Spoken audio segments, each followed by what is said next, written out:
Would you spend your hard-earned money on something that had a big hole in it? Most people's immediate reaction would be no. Think about a condom. You certainly don't want a hole in that. What about a donut though? A hole in a donut is a good thing. After all, it gives us donut holes. But what about a pocket knife? Well, today's video over the Zero Tolerance 0609 discusses just that. A knife with a hole in it. You're paying money for something with a big hole. Is it worth the cash?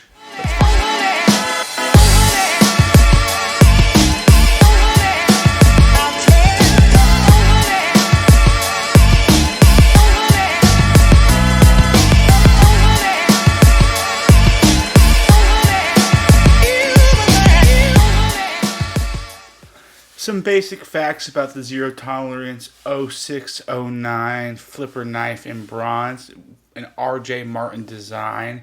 Its overall length, as you can see, is 7.4 inches long. It has a blade length of 3.4 inches with a cutting edge of 3.375 inches and a blade thickness of 0.12 inches, which we'll check here in a second. The blade steel is CPM 20CV with a drop point style design. So let's go ahead and get some quick measurements on this knife for ourselves. First, let's go ahead and get that blade thickness. So it's going to be 0.1185 inches thick.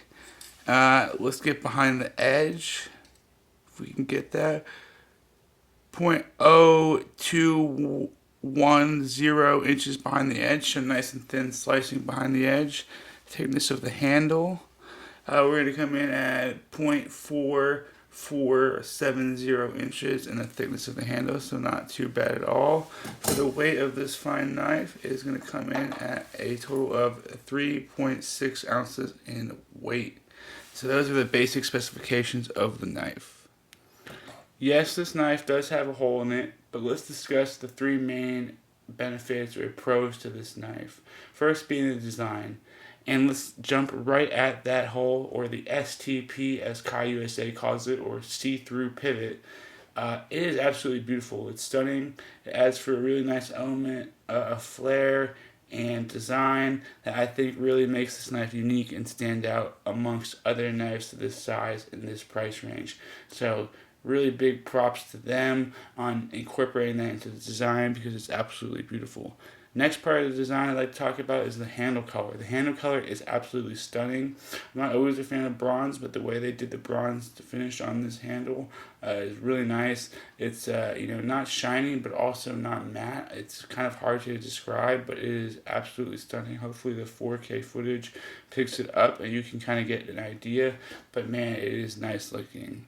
Let's move past that to the non-cutting edge of the knife with the swedge right here and the slope back up towards the handle. It really makes for a very elegant and also kind of aggressive yet cool looking design in my opinion.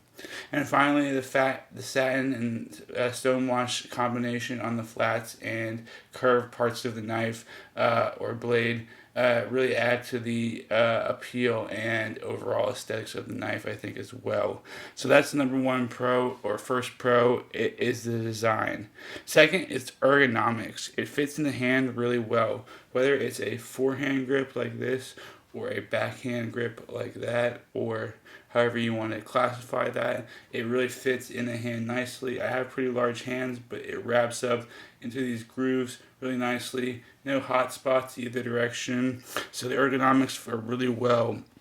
Next, it has jimping in all the right places. As far as ergonomics, jimping is on the actual handle right here and then a little bit onto the blade, which allows you to kind of choke back a little bit or come up a little bit higher.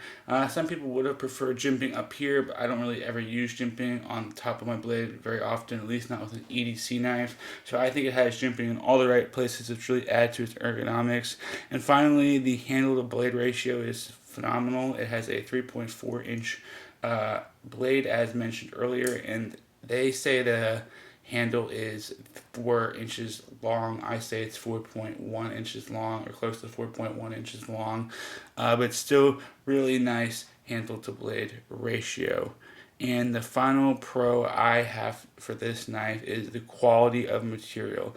It is made of CPM 20 CV steel with the blade, which is a premium steel analogous to M390 and another steel I'm forgetting right now, but really high quality steel, holds an edge for a really long time, something I really like a lot.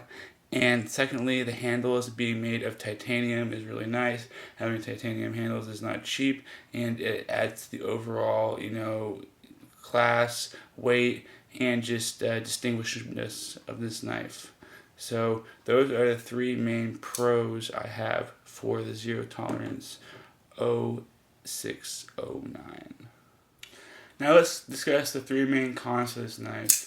Now, as much as I love the design of this see-through pivot and buying a knife with a hole in it, it is a proprietary screw that does hold the knife together, and I wish they would have included the tool that you need to unscrew it with the purchase of the knife. The knife was $260 plus tax, so it was not cheap, and the tool itself cost about another $20 on the market as I've seen it today.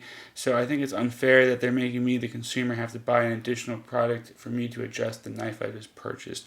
Wish that would come with it. I know ZT didn't even originally have the tool on the market when this knife came out, and it was a big complaint and criticism people had of this knife. So one thing I have to say is that I wish it came with that tool, because it is invaluable to have if you do want to clean it, and I will have to purchase one eventually, which is going to be a pain and cost me money that I wish I didn't have to spend. Next is the pocket clip.